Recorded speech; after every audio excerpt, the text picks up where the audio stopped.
Some airports are about to see a huge stimulus check, enough to support decades of their current budgets. Others will see only a few money's worth. Here's Investigate TV's Lee Zurich with our COVID-19 tracker.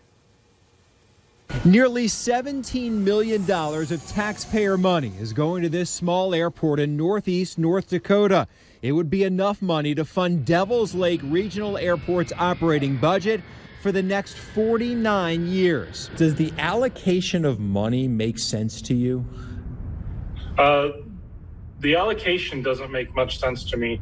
The distribution of the $10 billion was welcome and needed, but it didn't get to the right airport. Devils Lake Regional had just 6,600 passengers all of last year, yet it will receive more money than Dane County Regional Airport in Madison, which had 1 million passengers, or Kona International in Hawaii, which had nearly 2 million.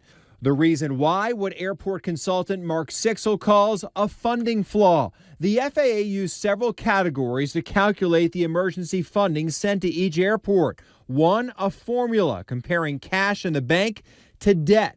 If you got $1 in your bank account and zero debt, you were rewarded with about $17.5 million of additional funds into your grant program. So 80 to 90 small airports with little debt and some money in the bank account will receive a financial windfall. The FAA was working through this so quickly to get the money out the door so fast with 3,000 plus airports that they had to deal with and try and get all these grants put together within a few days. Congress wants the money out the door.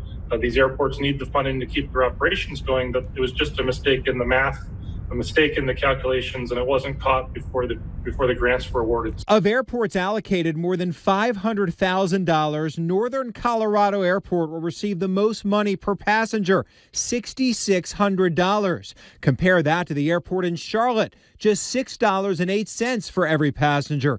New Orleans isn't much better, $6.50. Either we deserve more money or they deserve less. Just fair. Gary Peters chairs the board of the Lewiston, Idaho Airport. That airport will receive just $1.2 million.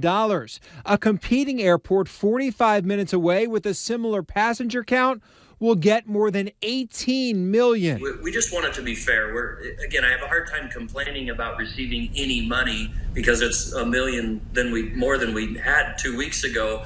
But it's really going to make it difficult to compete for us when airports our size right in our geographical area got close to 20 million. I mean, it's really going to be tough. The grant money hasn't been paid yet, but Sixel says if the FAA wants to make it fair, there's only a few days left to fix it.